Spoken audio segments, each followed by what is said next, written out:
और इसी वजह से आर्म फोर्सेस को पूरी आजादी दी गई थी कि वो अपने टारगेट खुद चुने और करारा जवाब दें। और इस ऑपरेशन का उद्देश्य कोई भी युद्ध छेड़ना नहीं था, बल्कि फोर्स के डिमॉन्स्ट्रेटिव यूज से एडवर्सरी को झुकने के लिए मजबूर करना था। 10 मई की सुबह जब भारतीय वायुसेना ने पाकिस्तान की मल्टीपल एयरफील्ड पर करारा प्रहार किया तो पाकिस्तान ने हार मान ली है अध्यक्ष महोदय, और हॉस्टिलिटी रोकने की कोशिश की। अब रोक दीजिए महाराज। उन्होंने एक कोशिश की, हमारे डीएमओ से बात की, महाराज अब रोक दीजिए, बहुत हो गया। यह पेशकश इस कैबिनेट के साथ स्वीकार की गई थी। सुने, रुकिए तो रुकिए, बता दो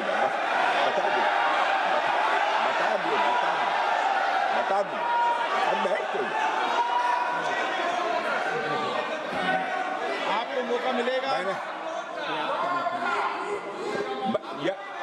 यह क्यों रुका, इसका पहले ही मैं पूरी तरह से वर्णन कर चुका हूं अध्यक्ष महोदय।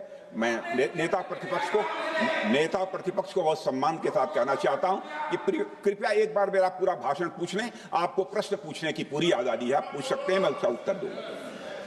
अध्यक्ष महोदय, 10 मई की सुबह जब भारतीय वायुसेना ने पाकिस्तान की मल्टीपल एयरफील्ड पर करारा प्रहार किया तो पाकिस्तान ने हार मान ली और हॉस्टिलिटी रोकने की उन्होंने पेशकश की। यह पेशकश इस कैबिनेट के साथ स्वीकार की गई हम लोगों के द्वारा कि यह ऑपरेशन केवल पाज किया गया है, स्थगित किया गया है। यह ऑपरेशन समाप्त नहीं हुआ है अध्यक्ष महोदय। अगर पाकिस्तान की ओर से भविष्य में कोई भी मिस एडवेंचर हुआ तो यह ऑपरेशन अध्यक्ष महोदय, मैं सदन को आश्वस्त करना चाहता हूं, दोबारा प्रारंभ हो।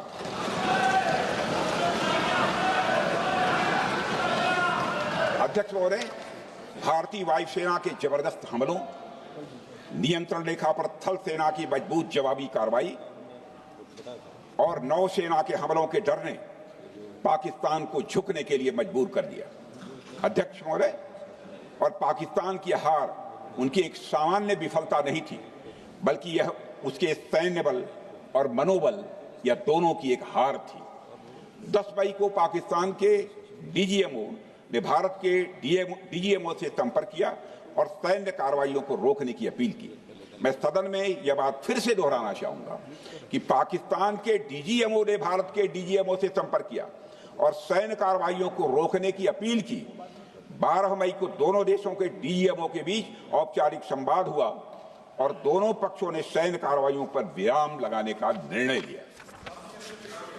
अध्यक्ष महोदय, हमारे सैनिकों का जो मनोबल, मातृभूमि की रक्षा करने का जो उनका समर्पण है, ऑपरेशन सिंदूर के दौरान उसका दर्शन 140 करोड़ से अधिक भारतवासियों ने देखा। मुझे खुद भी और प्रधानमंत्री जी को सीमावर्ती क्षेत्रों में जाकर हमारे जवानों से मुलाकात का अवसर मिला है। अध्यक्ष महोदय, श्रीनगर के मिलिट्री बेस पर, भुज के एयरबेस पर, उधमपुर के कमांड सेंटर पर, हर जगह प्रत्यक्ष मैंने अपनी आंखों से देखा कि हमारे सैनिकों का मनोबल अपनी पूरी बुलंदी पर था। उनकी आंखों में विश्वास है और उनका संकल्प अडिग है। वे न केवल भारत की सीमाओं की रक्षा कर रहे हैं, बल्कि हमारे राष्ट्रीय स्वाभिमान की भी अध्यक्ष महोदय रक्षा कर रहे हैं। अध्यक्ष महोदय, किसी भी देश में जनता सत्ता पक्ष को और विपक्ष को अलग अलग दायित्व सौंपती है, दोनों को अलग अलग दायित्व, और हेल्दी डेमोक्रेसी में तो स्वाभाविक है। सत्ता पक्ष का काम होता है जनता के हितों को ध्यान में रखते हुए कार्य करना, और विपक्ष का काम होता है सरकार से जनता के मुद्दों से संबंधित जरूरी प्रश्न पूछना। ऑपरेशन सिंदूर क्यों शुरू किया गया, इसकी जानकारी पहले भी दी गई है और आज भी मैंने सदन को दी है। अध्यक्ष महोदय, कभी कभी हमारे प्रतिपक्ष के लोग ये पूछते रहे हैं कि हमारे कितने विमान गिरे। मुझे लगता है उनका यह प्रश्न हमारी राष्ट्रीय जनभावनाओं का सही से प्रतिनिधित्व नहीं कर रहा है। मुझे लगता है उन्होंने एक बार भी हमसे यह नहीं पूछा कि हमारी सेनाओं ने दुश्मन के कितने विमान मार गिराए।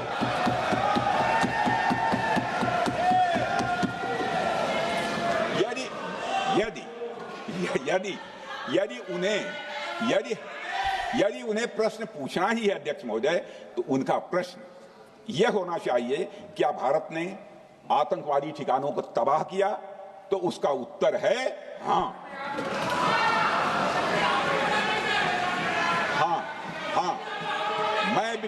मैं विपक्ष के सम्मानित साथियों से कहना चाहता हूं कि आपको प्रश्न पूछना है तो यह प्रश्न पूछिए, क्या ऑपरेशन सिंदूर सफल रहा? तो उसका उत्तर है हाँ।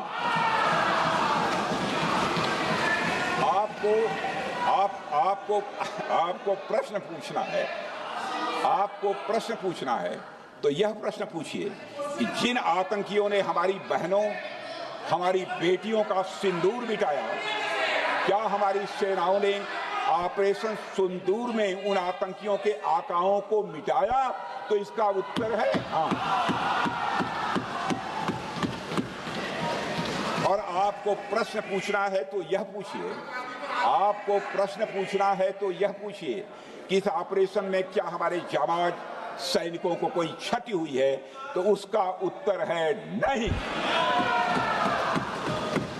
अध्यक्ष महोदय, लक्ष्य जब बड़े हो तो अपेक्षाकृत छोटे मुद्दों पर हमारा ध्यान नहीं जाना चाहिए। लक्ष्य बड़े हों तो छोटे मुद्दों पर, अपेक्षाकृत जो छोटे मुद्दे होते हैं कंपैरेटिवली, उन पर ध्यान नहीं जाना चाहिए, क्योंकि छोटे मुद्दों पर ही ध्यान देते रहने से देश की सुरक्षा और सैनिकों के सम्मान और उत्साह जैसे बड़े मुद्दों से ध्यान हट सकता है, जैसा कि विपक्ष के हमारे कुछ साथियों के साथ हो रहा है। अब चूंकि विपक्ष के मित्र ऑपरेशन सिंदूर को लेकर उचित प्रश्न नहीं पूछ पा रहे हैं, तो उन्हें मैं क्या बताऊं अध्यक्ष महोदय। मैं लगभग 4 डिकेड से अधिक समय से राजनीति में, सत्ता पक्ष हो या विपक्ष हो, अपनी पार्टी हो या दूसरी पार्टी हो, कभी भी किसी के साथ दलगत राजनीति को मैंने शत्रुतापूर्ण तरीके से जिंदगी में नहीं देखा है मैंने अध्यक्ष महोदय। इसलिए आज अगर विपक्ष प्रश्न पूछने में असफल है, मैं विपक्ष को उनके इस काम में थोड़ी सी मदद करना चाहता हूं। अध्यक्ष महोदय, मैं विपक्ष के अपने सम्मानित साथियों से ये कहना चाहता हूं कि यदि आज हम लोग सत्ता पक्ष में हैं, तो ऐसा नहीं है कि हम हमेशा सत्ता पक्ष में ही रहेंगे। यह आवश्यक नहीं है, किसी के लिए आवश्यक नहीं। एक लंबा समय हमने विपक्ष का काम किया है, एक लंबा समय हमने सरकारों से सवाल पूछने में लगाया है। जनता ने जब हमें विपक्ष में रहने का दायित्व सौंपा था, तो हमने विपक्ष में रहकर विपक्ष की भूमिका को बड़े ही सकारात्मक तरीके से निभाया भी। अध्यक्ष महोदय, विपक्ष में रहकर हमने कैसे प्रश्न पूछे, इसके कुछ उदाहरण मैं यहां रखना चाहता हूं। 1962 में अध्यक्ष महोदय, चीन के साथ हुए युद्ध में जब दुखद परिणाम आया, तो हमने उस समय की सरकार से यह पूछे थे, लेकिन वह प्रश्न यह था कि हमारे देश